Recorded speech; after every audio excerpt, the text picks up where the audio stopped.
son los siguientes. Los distintos intereses en la gestión del agua y en la participación en las políticas públicas. Todo esto debe enmarcarse sobre una trilogía que hoy día gobierna nuestras actuaciones, que es la sostenibilidad, la eficiencia y la equidad. Son las tres patas que en teoría deben gobernar cualquier política del agua, y creo que en esto hay cierto consenso. Segunda cuestión es compatibilidad, primacía entre los usos ambientales y productivos del agua. Cambio climático, conservación del recurso y nuevas infraestructuras. Alcance de la planificación, vinculante, cerrado o indicativa, ambiental o de aprovechamiento. Yo les recuerdo que el artículo 1.4, creo, de la Ley de Aguas dice que corresponde a la planificación hidrológica toda actuación que debe contemplar toda actuación sobre el dominio público hidráulico. Por distintos autores he dicho que esto quizás sea excesivo, que la planificación intenta tener una visión del uso de todos los recursos y asignarlos de una vez para todas, cuando esto en una sociedad cambiante no debería ser así. Incluso como anécdota, el Estatuto de la Comunidad Valenciana dice que cualquier recurso por otras cuencas que no esté asignado, la Comunidad Valenciana reclamará para sí, lo cual quiere decir que también tenemos dentro del laberinto tenemos caminos que no dan a ningún sitio. Los conflictos por el uso del agua, cierre hidrológico de cuencas, régimen concesional y planificación, revisión y caducidad de las concesiones. Decía un político que el primer deber de todo profesional es conocer la realidad. Vamos a ver de qué realidad estamos hablando, porque hay cuencas cuyos recursos ya están asignados en su totalidad, ya están asignados, no hay recursos excedentes, al contrario. Antes hablaba del régimen de concesional, hay ríos que tienen concedidos 2 o 3 veces su aportación media anual. Se ha puesto de moda, y no en España, y en España también lo hemos tomado, el cierre hidrológico de cuencas. ¿Qué hacemos cuando todos los recursos de una cuenca están asignados o sobreasignados? Esto es como la sobreexplotación. Es que no solamente podemos hablar de sobreexplotación de acuíferos, también de sobreexplotación de cuencas. Si ya están sobreasignados los recursos de una cuenca, ¿qué hacemos? Formulación y control de los planes de naturaleza especial, sequías e inundaciones. Bueno, hablamos mucho del cambio climático, pero cambio climático, vamos, a modo de clima mediterráneo lo tenemos cada 2 por 3, ahora tenemos un ciclo. No estamos instalados todavía en que vivimos en un clima mediterráneo caracterizado por la sequía. Las sequías son consustanciales del clima que gozamos, me parece, como ustedes quieran. La gestión del agua en España, sobre todo hablando de los abastecimientos, no puede ser otra cosa que la gestión de sequías. Hay planes especiales de sequía. Oiga, no hay planes especiales de sequía en este país. En este país las sequías son habituales y vuelven. Ahora nos está viniendo otra de visita. Se dice que toda la gestión del agua consiste en una gestión de sequías. Las sequías se combaten desde la normalidad y toda la gestión del agua tiene que estar pensando en estas situaciones críticas. No son situaciones especiales, pero tampoco podemos hacer unos planes de sequía cerrados de una vez para todas, donde ya sabemos lo que hay que hacer. Mire usted, cada vez, además los planes de sequía estaban con información pública, con declaración de impacto ambiental, con lo cual ni quien los mueva. En todos los países los planes de sequía son algo dinámico, algo que se revisa anualmente en cuanto entra una nueva infraestructura, en cuanto se produce un año con aportaciones más secas que lo conocido. Se cambia automáticamente el plan de sequía. El plan de sequía parece que es una cosa excepcional cuando debe ser la gestión normal de los recursos del agua. Y por último, es necesario el plan hidrológico nacional, porque se habla mucho del pacto del agua, que me alegro de que Isabel Carapatón diga que no sabemos qué tiene dentro un pacto del agua, un pacto político, pero sobre qué condiciones, qué es lo que hacer. No lo sabemos, es un rótulo que aparece por ahí. Yo creía que yo era solo el que tenía las dudas, me alegro de saber que esas dudas existen. Y respecto al plan hidrológico nacional, lo mismo. Bueno, la directiva Marco no habla de un plan hidrológico nacional, que es la que nos gobierna ahora. ¿Es necesario un plan hidrológico nacional? ¿Qué lleva el plan hidrológico nacional? Las bases, pues sabemos que las últimas experiencias sobre contemplar en un plan, en una ley, las otras bases del Ebro no fue muy positiva. Bueno, yo no quiero extenderme más, entonces le paso la palabra por el orden que estaban aquí puestos. En primer lugar, a Alfonso Cardona, agradeciéndole nuevamente su presencia. Bueno, pues muchísimas gracias a la tertulia por esta invitación, con la posibilidad de poder participar. La verdad que hablar después de la primera mesa es algo bastante complejo. Yo he tomado algunas notas y me perdonáis los ponentes si no he cogido literalmente todo lo que habéis dicho, pero sí quiero coger algunas cosas porque en lo que yo quiero contar creo que está parte de lo que vosotros estáis diciendo. Cristina empezaba esta mañana hablándonos de que en esta mesa hablaríamos de la aplicación de las reglas de juego. Cómo una empresa puede aplicar lo que estamos escuchando y ponerlo en su día a día y cercano a esa ciudadanía que tenemos. Enrique Calleja, bueno, prácticamente creo que si no hemos escrito el discurso juntos nos ha faltado poco, coincidimos en una gran parte. De Juan, bueno, pues ha hablado de sostenibilidad, la importancia de una buena gestión, ha hablado de legitimidad. Pepe, enhorabuena, igual que los demás ponentes, cambio climático, la necesidad de hacer una nueva respuesta y que sea eficaz. Y el agua como un bien público. Isabel, acercamiento al mundo real. Yo igual que tú, mi ámbito es puro y duro técnico, ¿vale? Y estoy muy pegado a la realidad de la empresa y a la realidad de los ciudadanos a los cuales atendemos. No se cuidan los espacios naturales, decía también Isabel. La armonización de los valores que tiene el agua. Eso es muy complejo. Y que los ciudadanos participen. Yo, en la misma línea que tú dices de transparencia, sí te puedo decir, si te sirve de tranquilidad, que en nuestro caso está muy clarito, pero dispuesto siempre a aplicarlo más que lo que sea necesario. Bueno, pues tras mencionar eso, que coloca el listón, ya lo hemos hablado los dos, en una posición que es difícil de superar, por lo menos vamos a intentar dar respuesta, en mi caso concreto, a la pregunta que nos hacía Cristina de cómo jugar esta partida. Y cómo la jugamos desde una empresa, como es la empresa metropolitana de aguas de Sevilla, que es una empresa pública desde el año de su nacimiento, hace ahora 43. Nosotros comentábamos con Jaime, que es nuestro consejero delegado, que me pidió que por favor los transmitiera a todos un caluroso saludo, un abrazo, y especialmente a todos los miembros de la tertulia. Comentando con Jaime, reflexionábamos sobre el cambio que ha habido en la gestión del ciclo urbano del agua y concretamente las empresas que trabajamos en ese mundo, en el mundo urbano o en el mundo metropolitano, valga la extensión. Verán ustedes, Emasesa nace, como decía, hace 43 años para atender a una respuesta y una demanda social. La ciudad de Sevilla y 11 poblaciones anexas necesitaban de un servicio de garantía que atendiera tanto el abastecimiento como el saneamiento. Eran momentos en los cuales la prioridad era el servicio, dotar agua de calidad, atender el ciclo completo.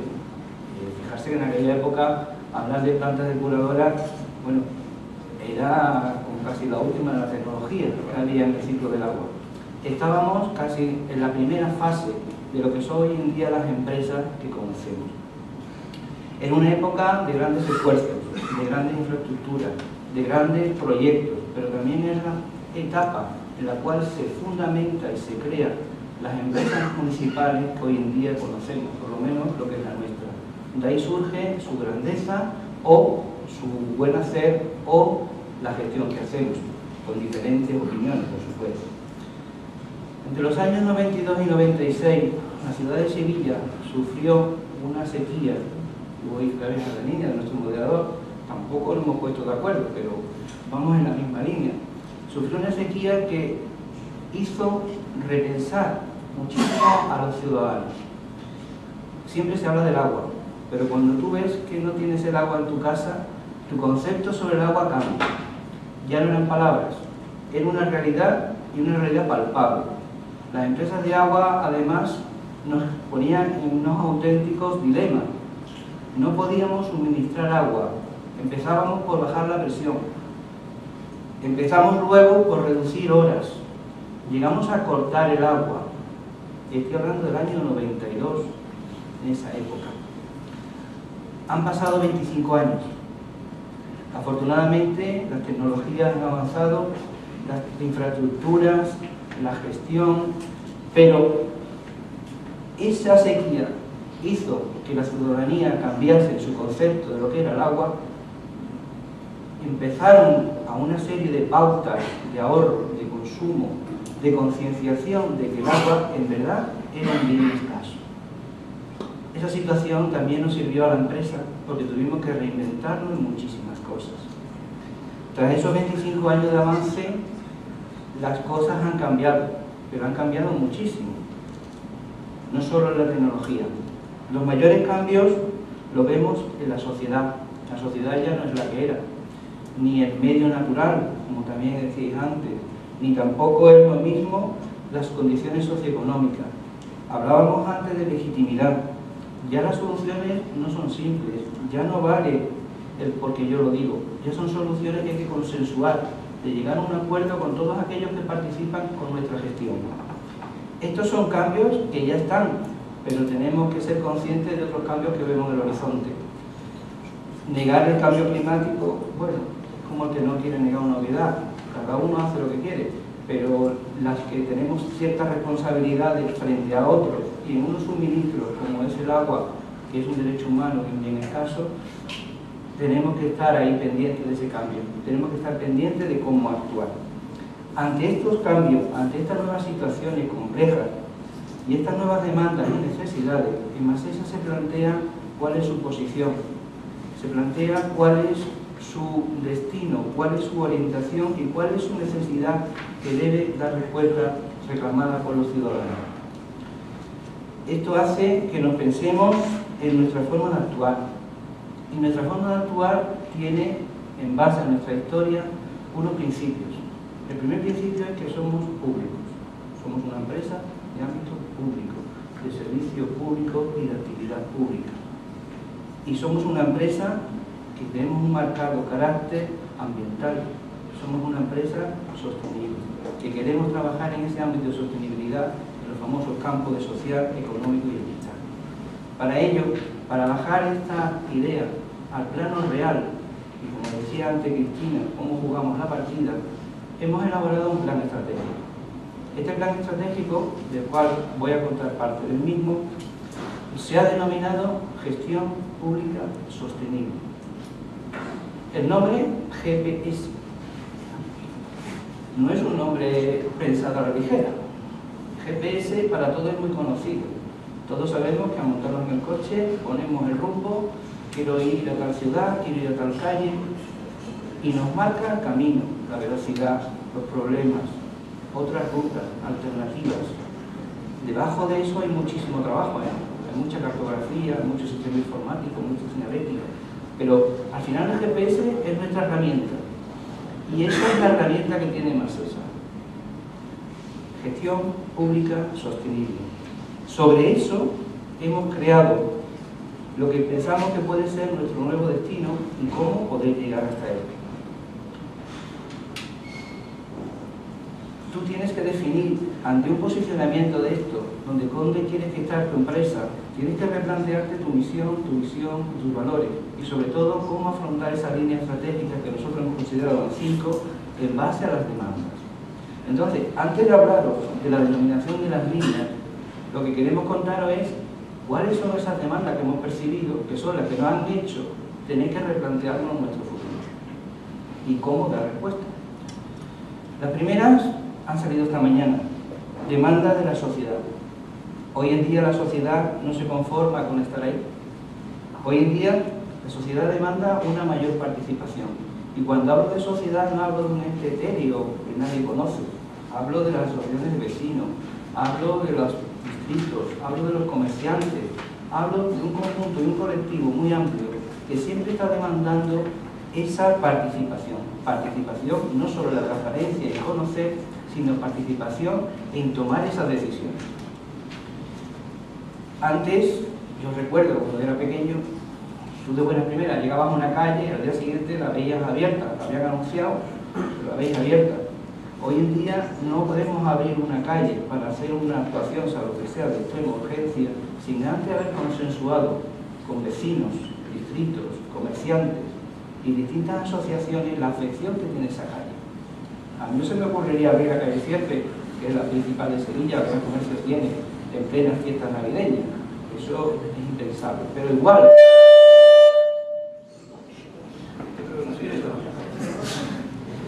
igual tampoco lo puede hacer con cualquier otra calle de cualquier otro barrio que forma la ciudad. La ciudad también, la sociedad, nos manda una mayor transparencia en la gestión, demanda servicios de calidad. Hoy en día, lo comentabas también antes, todos los ciudadanos cuando llegamos a casa sabemos que va a haber electricidad y sabemos que va a haber agua. No pensamos nunca lo que hay detrás. Lo que vivimos en la sequía del 92 todavía tenemos ese recuerdo. Y yo soy de los que van cerrando los grifos y apagando las luces por mi casa. Yo creo que como casi todos los padres o madres que estáis aquí. Pero esa no es un hábito, es una concienciación. Va más allá de un gesto. También esta sociedad se ha visto afectada por la grave crisis y la situación socioeconómica, que ha llevado a una buena parte de nuestra población a tener una situación de dificultades. El agua es un derecho humano y nuestro compromiso es atenderlo. Por lo tanto, nuestras empresas lo que tienen que buscar son herramientas para poder llegar a estas personas que lo necesitan y atender esas demandas que realmente son urgentes y necesarias. La empresa, hemos hablado de la capacidad que tiene. La empresa en sí es una fuente de conocimiento. En los años que lleva la compañía, con la cantidad de proyectos, con la cantidad de actividades, con la cantidad de investigación, todo ese conocimiento, si se queda en la empresa, sería de cierta forma egoísta. En una empresa pública, ese concepto de egoísmo no debemos admitirlo. Debemos ir a que ese conocimiento sea compartido y trasladado. En este sentido, nosotros hemos abierto hace poco la cátedra del agua de Masesa, vinculada a la Universidad de Sevilla y a todas las universidades que están en ese entorno. Antes también decía Pepe, el entorno natural. El entorno natural ha cambiado. El cambio climático es una realidad, como decíamos, que no se puede obviar. Lo que sí es cierto es que todo esto nos lleva a tener un mejor uso y un menor consumo de ese bien. Trabajamos en ambas partes. Trabajamos con la gente joven, hablamos con los mayores. Tenemos que seguir concienciando de que el agua es un bien escaso. Es un derecho, pero es un bien escaso. Y tenemos que pensar también en los que vienen detrás. El ámbito público tiene que favorecer la respuesta digna a las generaciones futuras. No podemos cargarnos lo que tenemos ahora. Tenemos que pensar en todos aquellos que vendrán después, igual que otros pensaron en nosotros.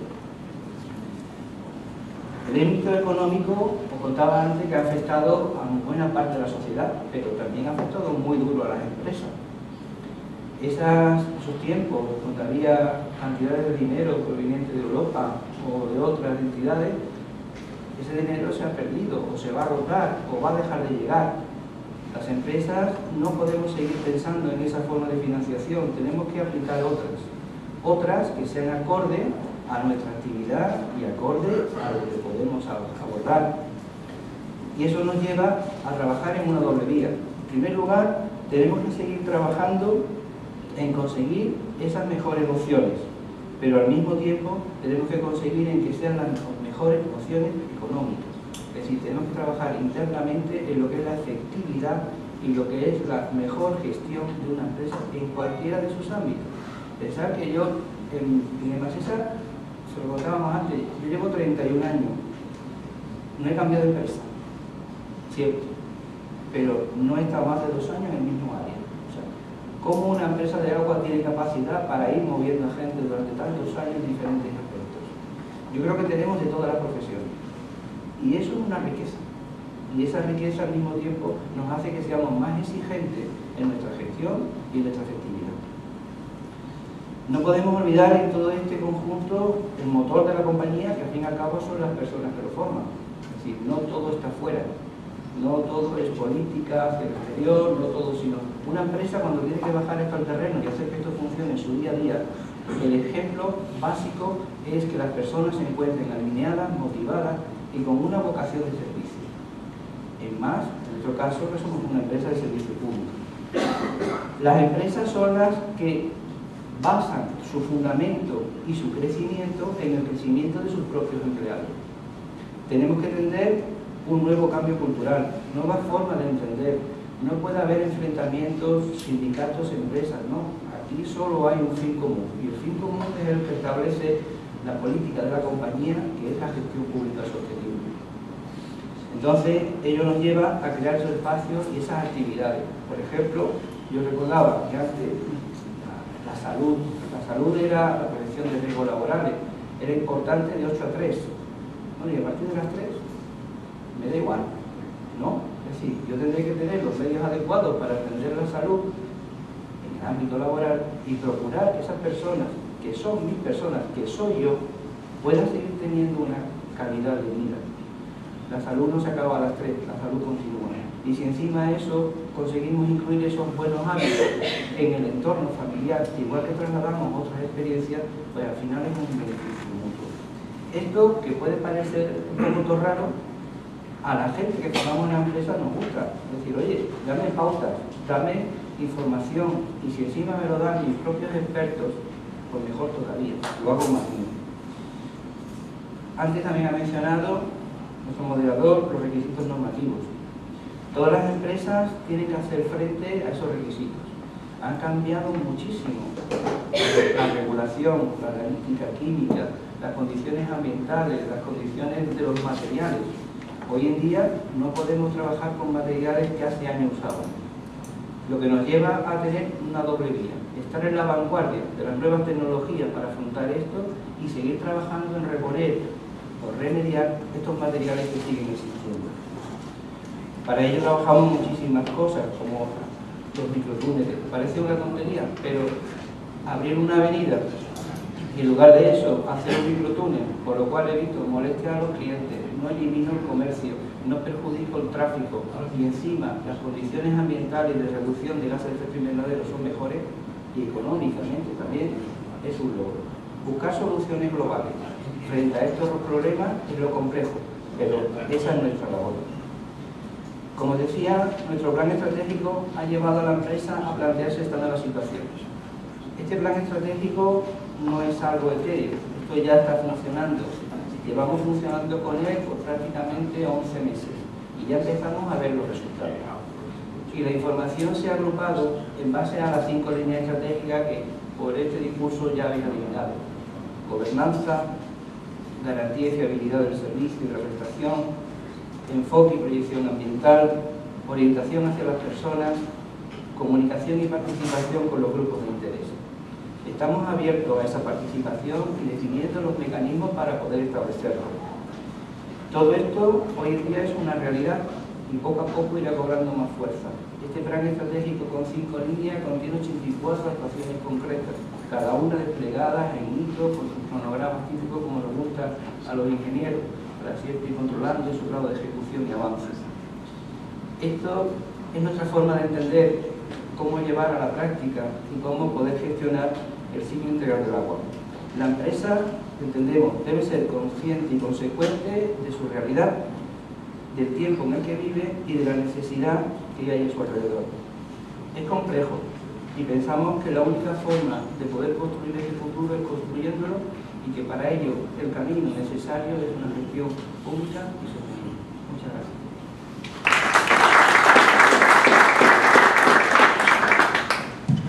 Muchas gracias, Alfonso.